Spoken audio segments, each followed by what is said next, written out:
The outdoors is overrated, so we decided to build some walls, just so that we can have a little bit of extra sense of security. Long blades will be very necessary for our defense, adding to our sense of security. And finally, the elephant can do more than just wander around the colony, such as guarding, attacking, rescuing, and eventually hauling. Ram finally equipped one of the helmets that we produced, which marks a difference between when we used to have no technology and now we can equip helmets that will help us in battle. A thunderstorm hit at us, and luckily it was raining, so the fire didn't spread much. That's one of the main worries of having a wood infrastructure, because in any moment it can everything go to ashes. Finally, more colonists are wearing their helmets, which means we are going to be more protected if enemies attack us next time. From the horizon, a group of piglins attacked us. They all have much more advanced weaponry and technology, obviously, so it's gonna be a very tough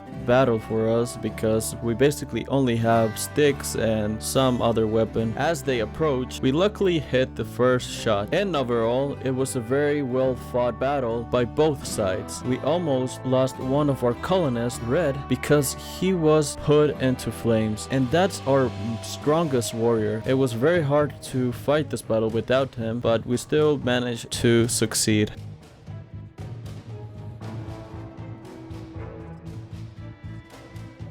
We killed the last pig necessary for them to start fleeing, and we immediately start tending our casualties. The most important issue here is that they basically put into fire our crops. Luckily, rain came eventually, and it was a very good feeling to know that we were not going to lose our colony because of a fire. Thanks to the rain, the gods decided to help us out. And other bad news, our cat just died. I don't know what happened to that, but it's a very sad situation. At least he lasted a little bit. Next, I'm gonna queue some gear. For example, some cloth dusters, just so that they can have a little bit more of protection, and also some more modern clothing. We then got a second raid, this time from another very advanced technologically civilization. They had a lot of weapons and we weren't prepared. We just got attacked and some of our colonists weren't completely healed, so we had to basically prepare, equip as much equipment as we could to sustain more damage. And thankfully another caravan arrived to the colony, and that was a very nice feeling because we now had someone that could help us attack the enemies. The raid started and the other caravan started attacking the enemies, so now we were like 20 against like a group of 6, and now it was much easier to take them down. With 2 fallen colonists and almost all of them, we managed to win the raid. They started to flee,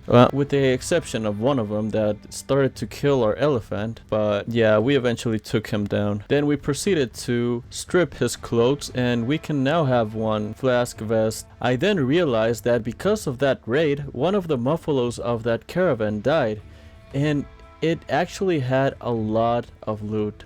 When I mean a lot, I mean very valuable stuff.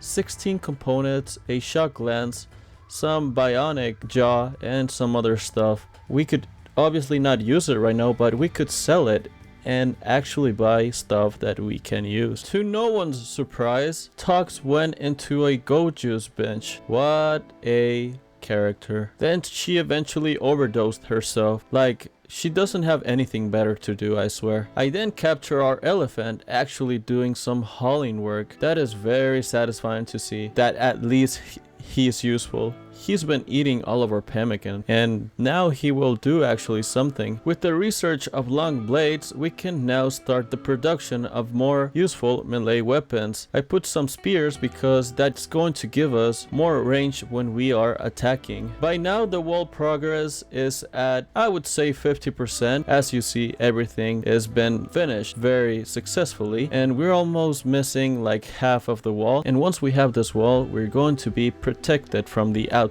world. I decided to put a billiards table so that they can have more recreation variety. And once again, Tox giving us more problems. She now got malaria. Very nice from her. Now she can basically have a reason to die. Another caravan came, and we actually did some trade with this one, and we improved our relationship with that colony. A layer of concrete floor was necessary for our outside wall, because once a wildfire gets close to our walls, it's gonna blaze into flames, and we don't want that. So that's why I put a perimeter right there so that we can be safe. By then, Tox also became catatonic with a major infection of malaria. Luckily, I think she's going to survive, but I'm not very sure. This is when a heat wave started, and we basically are screwed because we have almost zero passive coolers and no other way to cool our base, because we don't even have wood either to fuel those passive coolers.